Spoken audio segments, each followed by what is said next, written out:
you see people come, you see them come in, and it's like, do we really want to be here? It's still part of school. We'd rather be out doing something else.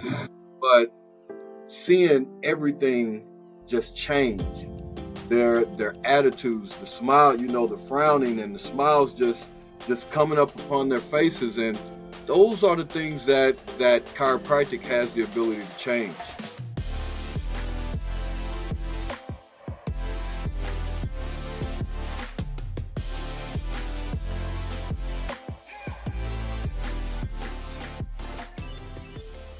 Hey, and welcome to the Dominate Healthcare podcast, because we must. I mean, in this environment, as crazy as it is out there with healthcare and them telling us the next disease is coming from China, something about pneumonia in China now or something like that, we cannot participate. We have to dominate. I'm here with a great friend, powerful chiropractor. Welcome, Dr. Tipler. Hey, how's it going, Dr. Lerner? How's it going today, man? It's my pleasure to be here. I'm very honored to be on this podcast with you today, man. This is great. So once again, the interesting thing is that the way the video is, I'm actually a little taller than you right now. So for anybody who's watching and not listening, you're twice my size. I'm about 5 foot tall. You're about 10 foot tall, I think. So, but just so people know. Yeah, I think that's the joy of technology. We can always alter our appearance. So, when we want to look big, we can look big or whatever it is. So, yeah, so it's wonderful, man. Well, per that, I may only do technology from now on. No more live experiences. So one of the things that maybe not everybody knows about you, Dr. X, is that you are really an American hero. You really are. For those of us that have just had the chiropractic experience, that's our, we went to college, went to chiropractic college, we became chiropractors. You started off and you were defending our country at war. And I know you've got some pretty intense stories. Why did you, because I believe it's probably connected that you are a defender of people now, and it seems like you've always been a defender of the world. Why did you get into going out there and becoming part of our military force? Well, kind of the short story with that, chiropractic kind of came at the end of my undergraduate career. I really didn't know much about chiropractic, but when I did decide to make that jump and attend Logan University, the thing that popped in my mind was like, man, this is going to cost a lot of money. How can I help to make a few ends or do something that'll help with this process? And the military was right there. I had spoken with the recruiter when my last year in undergrad. It was my senior year, and he kind of laid some different paths out for me. I thought it would be the best. So at the time when I joined, I was really wanting to join something in the medical field, getting into the military, just to kind of fall in line with what I was going to do with Logan University and becoming a chiropractor. But those fields, the training would have been like months long. Like some of them were like over a year long, and I had already applied at Logan. I was already set to start at a particular time. So I'm like, yeah, let me find something else. And I'm looking through the list, and this is kind of funny to me, but especially when I tell the story, being a chiropractor in the military, I ended up becoming a truck driver. So, my training, everything that I did was driving trucks, big trucks in the military, and that's how I ended up in the Army. I joined the Army Reserves right before I started at in chiropractic school, and you know that's where it ended up for me. It started out just a way to try to help with paying for that education, but after 2 years being in school, everyone knows what happened with 9/11. We had the big threat to this country, and every time I talk about it, I remember it like yesterday, because at the time that 9/11 happened, I was just in my second semester, my second trimester at Logan, and I can remember there was this huge break room. They had this huge TV, and I come out of class and I see everyone just standing in front of this TV, people crying, and people with their hands over their mouths. You can't believe what's happening, and I stroll in and I'm like, what's going on? And I see the TV and you see these planes crashing into the towers. And, at the time, even being in the military, not once did I think it would be something that I personally would be involved with, having to go to war and, you know, everything that came with that. But I remember a classmate of mine coming up to me. He was like, Xavier, he was like, hey, man, you're in the military. You're going to be going to war. I was like, nah, it's like, nah, I'm in the reserves, man. I'm a truck driver. It's nothing that they can do with me. So lo and behold, a whole year and a half, 2 years later, um, our unit was activated. Our unit was activated twice, 2 years later. The first time we just, pulled out of school, went, did some training for about 2 to 3 months. And when they released us, I got back enrolled in school. And towards the end of 2003, they reactivated our unit again. And we did another month or so of training. And then beginning of 2000, 2004, they shipped us off to Wow. Iraq. Yeah.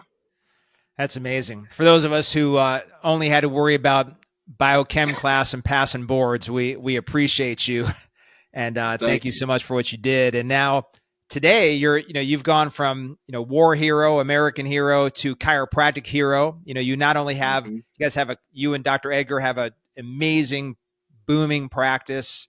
You're opening up other practices, and then you also have Evoke, where you're also leading Yeah. a significant component, an important part of our profession. So, what's the why behind that? You just don't seem to stop. You're protecting our country.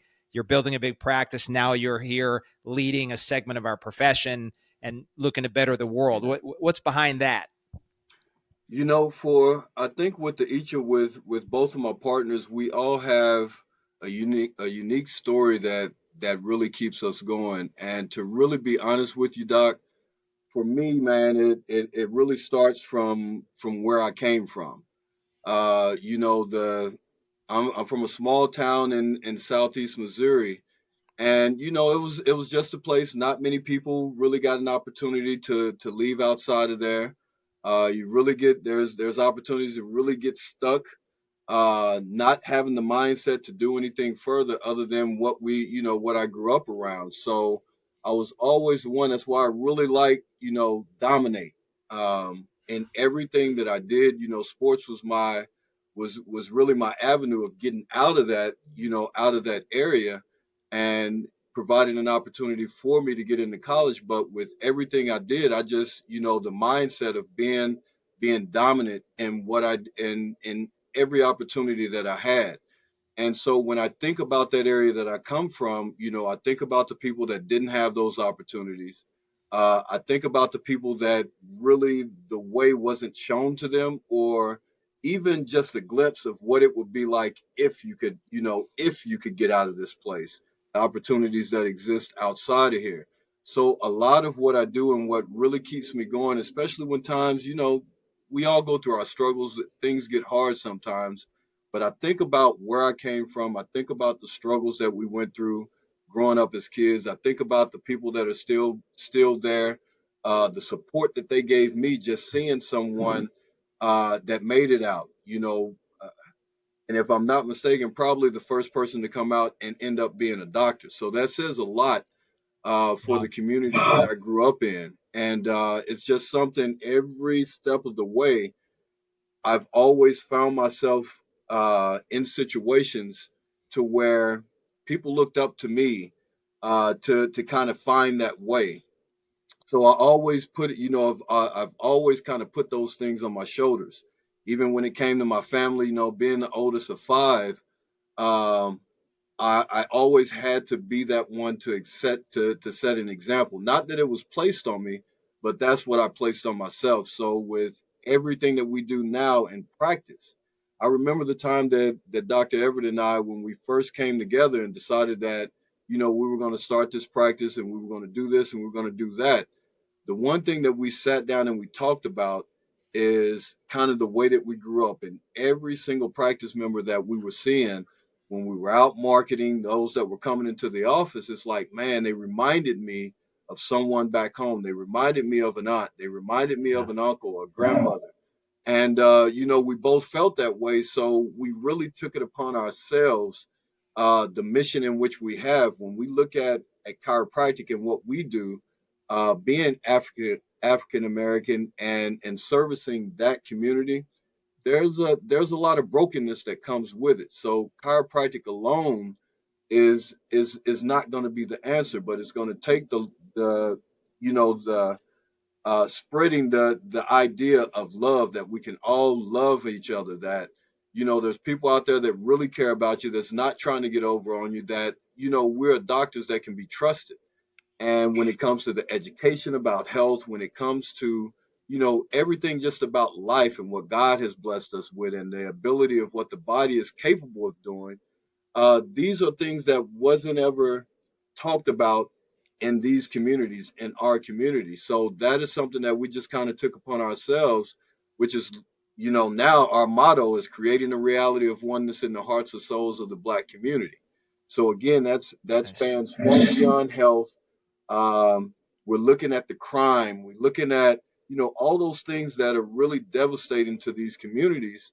And so everything that we do in practice is really looking at how can we change that community through the vehicle of chiropractic, this platform that God has graciously blessed us with in order to provide that.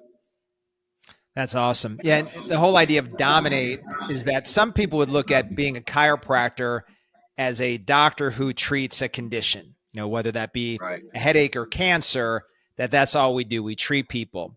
But you're really seeing it as I do, where we're leaders in our community. We champion Yes. those that are stuck or boxed in or hemmed in somehow, or even being kept down based on the communities that they come from. And we're Yes. champions for those people. We're here to bringing them out of the condition that they're in, not just their physical condition, but their life condition. The life I condition. go Yes. back to this. I like this term alchemize. If you know what alchemy is, it's where you try to turn like a metal into gold. But Uh-huh. alchemy as a leader or a champion of people like you is when you're trying to transform an average life into greatness. And Hmm. that's really what I see you as, as again, a war hero, American hero, chiropractic hero. You are a champion for your community and communities around the world. That's a powerful way to look at what you do, on top of the fact that you do provide a chiropractic adjustment and care that can save somebody's life as well. Yes, yes. When it reminds me yesterday, just for example, we had a group of students that came from one of the local high schools, and they're in a health occupations course. About a month ago, we went and spoke to the students, and it was a class full of young girls. And when we look at that for our community, we don't see many of the young men that looks like us. And those young men that are out there don't really see many that look like them, that are doing something other than playing sports, getting into the music industry, all those different things. So it is really important for us to kind of to really be dominant in our presence. And I think for us that's more so what it is. Our presence really is something that we focus on because it's not seen in our communities. And those young ladies that came into our office yesterday, they received an adjustment. Some of them just for the first time ever, experiencing chiropractic for the first time ever. The level of education and how we communicated with them and understanding what it is that we did. You see people come, you see them come in, and it's like, do we really want to be here? It's still part of school. We'd rather be out doing something else. Yeah. But seeing everything just change, their attitudes, the smile, the frowning and the smiles just coming up upon their faces. And those are the things that chiropractic has the ability to change. That's the power of just really loving on people, just genuine, authentic love, with no expectations. Just this is what it should be like. Yeah, This is what it. the whole idea of the podcast is that there's the average chiropractor that's just doing chiropractic things, and there's people doing more. And you really go into a community, the world, our profession, and the idea is to transform it. It's not just to be a Yes. part of it or to work in a clinic, but to transform the lives of the people coming in. And in your Uh-huh. case, you're really looking to move entire communities. So, where some people don't ever go do a talk at a high school or aren't traveling like you are all the time to go speak at a chiropractic college or speak at a chiropractic event. Some people aren't doing that at all. Some people do it to, just get their message out there, try to teach Right. chiropractic or teach about why they should join their thing.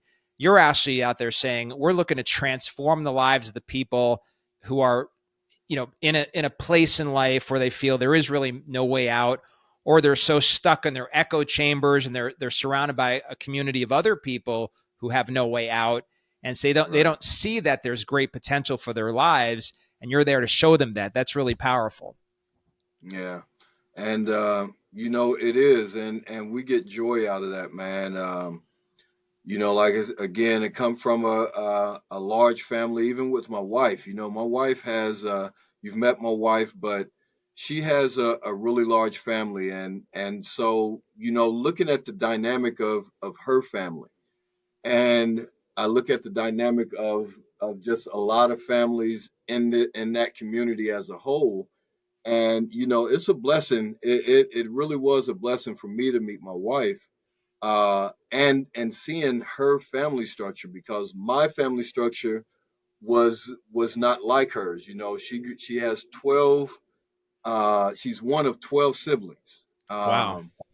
I grew up in the house with both parents, and I grew up in a one parent home, and so a lot of the young people that we meet when we're out, especially the young men. They're growing up in single family homes, and so the opportunity of them and their level of success drastically decreases, because one, you got all these other factors that happens in the community, but also you have one parent trying to manage all these things. So there's so many other stressors and things out here that can impact that young person's life. And that is just something that we've taken upon ourselves, that if we can be any type of change, if it's anything that we can do, we'll be there. And what, I say this all the time, hopefully people realize it's not hyperbole, but the three men that I may respect the most on planet Earth, not just our profession, are you and Dr. Edgar and Dr. Frank, for not just all you've done, which you've done so many tremendous things, but for who you are and the impact you're looking to make, again, not just in the profession, but for communities, young men. And obviously you guys are a great example with all that you do, and again, all that you are, what your character is like, and you've been consistent. I've known you guys for several years, and wherever I've seen you, whether it's been a seminar, whether it's been in a clinical level, whether we're together just talking chiropractic in the background, consistently Yeah. you guys are looking to do the right thing. You guys have super high integrity, and amazing all that you've accomplished here so far. And well, at the end, I want to talk about this other special thing we're about to do together as well. Okay. Last thing I want to get out from you, though, is for a lot of people, probably when they hear this, I think most people's chiropractors would want to do bigger things, more things, help the world in a better way, but can't figure out how. So our last question about how are you pulling it off? Like you mentioned, you got a family, you've got this big extended family, you guys are running a massive practice. Evoke, you've got the Evoke seminars, Evoke coaching. How are you putting all that together and making it work so that there's health and balance and vitality in your life here? It takes work, Doc. It's work, but it's work that brings gratitude, man. Just staying humble, looking at the things that for everything that I have been blessed with, there's a reason that I receive those things, and I really think a big part of it is uh the amount that you have to give as well. You can't expect to receive much if you're not giving much. That's just something that I've been taught my entire life. I've just seen it just visually, with those around me, and then just from a spiritual standpoint and understanding of being a man of God and understanding how He blesses us. We have to be willing to put ourselves in a position to be givers first. I think by giving, through giving all those things, that then everything else just kind of falls in place. So, with my family, it's, me and my wife, we have five, we have four with one on the way. So she's due in February. So we're looking for another addition to the family. And, it takes work, but it also takes that communication, being able to sit down, kind of understand, okay, this is what we have going on, this, that, and the other with kids, with her as well, because she also works. We have our oldest son; he's in college. My oldest daughter, she's in, getting ready to be a sophomore in high school, and then we got a 5 and a 4 year old with, like I said, one on the way. So, having that, and then with my partners, Dr. Everett and Dr. Vaught, having some accountability, because sometimes we do slip. Sometimes you need that encouragement, but that's why you have to choose those people that are like-minded, that are like-hearted, to really be on your side and understand everything it is that you're trying to do and understand your heart and your mission and purpose. Because those are the ones that can help to keep you going. They're the constant reminder of, it's bigger than us. It's bigger than me. And, so with everything that we attempt to do, everything that we try to do, we look at all the possibilities. And for me, I know that anything is possible. And even if we don't reach, what it is that we're trying to accomplish, I know that yet God is still able to make it happen. So, it just takes to kind of keep that mindset, and not get burnt out because of our own feelings, or letting our own thoughts get in the way, but understanding that it's much bigger than us. And I know too, I'll add, having worked now for a while with all three of you guys, is you're very strict with your time. You've clearly mapped out, this is practice time, this is family time, this Yes. is what we dedicate to Evoke. It's clearly mapped out. When we go to meet, there's the challenge of finding what is a carved out piece of time that are available for meetings. And that a Right. lot of people, their life has it's all loose. There's no sharp lines as to when things are being done, and that gets ugly. And that's a great point. Going back to with my family, when it comes to work, when and I think Dr. Everett, me and Dr. Everett, we talk about this a lot, and I love the way that he explains it.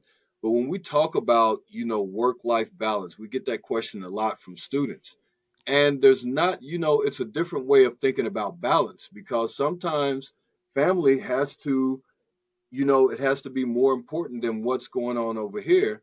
And then sometimes the business stuff is going to outweigh what's going on with the family. But if you can find that, it's constantly going back and forth with the way that you're utilizing your time, and the times that you choose to spend with family, and then the time that you have to put in for work, it really has to be mapped out. So, throughout the week, I don't just wake up in the week and, okay, I'll just go with whatever the day brings. But I think that was another thing that the military really instilled in me, was that discipline with time. So I'm still up 4:30 in the mornings. I can get my workouts in, I can get my readings in, my time with God in, my prayer, all those things, and still have time to, having to wait for sometimes other people to get up and get on their schedule before I can even start some meetings. So that's just something, the any experience I think that I've been through, I take those things as learning. There's something to learn from every experience, whether it's good or bad. I always look at it, hey, you got to take the good out of the bad. And sometimes it doesn't make sense, but for me, with what I've seen growing up, you see people that seems like their intentions are good, but they're just bad people. But certain things that they do is actually good. So you learn to take the good with the bad, and you have to make it work for yourself. I mean, there's a strategy, right? The word balance is not the greatest word. It's a strategy. We're all in on being Yes. successful with our families. We're all in on being successful personally, and we're all in on being successful with our clinics and our other missions or things that we've invested in. It's all in, and so Yes. I've got to map out a week that allows me to do everything that's necessary to be successful in each of these critically important areas. Uh, Yeah. Last thing. So I know, we've got this exciting opportunity we're exposing to people together. United DC, maybe the thing I'm most excited about in my life right now. So what's your feelings on it? Why are you getting into our United DC project? Man, I actually love this project. I love what it stands for, first off. United. Just that word itself should resonate with anyone that hears it. Anytime you hear the word united, you should get excited because when we look at everything, there's so much division in everything right now. I mean, even in people's mind, the way it is just so divided. So United DC, where we have Christian centered chiropractic and Evoke coming together, uniting for one cause. And dominate. We have to throw dominate in there. It's to dominate, but also to evoke a certain level of responsibility, a different way of thinking, uh, not only about this profession, but who it is that we're supposed to be serving, what it is that we're supposed to be saving. And I think just in the profession itself, we talk a lot about the divisions in it, whether it's philosophy, whether it's the technique, whether it's the way that someone chooses to run their business. But I think the core thing, the one thing that we continually forget is that still when it comes down to it, we have a responsibility to save a life, to change a life, and to make a difference. And I remember in one of the conversations that we talked about, it's really two minorities, two minority groups coming together as one to form an even stronger alliance. And again, when I say united, that's even more powerful in itself because when you're working and you have the power of Christ behind you, again, the possibilities are unlimited. So I'm super excited about what it is that we're doing, what we're bringing. We have this conference coming up in May, and we're just going to be talking it up. So anyone listening right now, it's going to be open to all ears, and it's going to be something to witness. It really is. Amen. We're better when we're together. Well, thank Yes, you, everybody. yes, Dr. X, appreciate you so much, man. You're a great individual and just a force to be reckoned with on the side of God and chiropractic. So really appreciate you, man. And just for everybody that's listening and watching, remember you cannot participate. You must dominate. Bless gotta you. dominate. And remember who you are.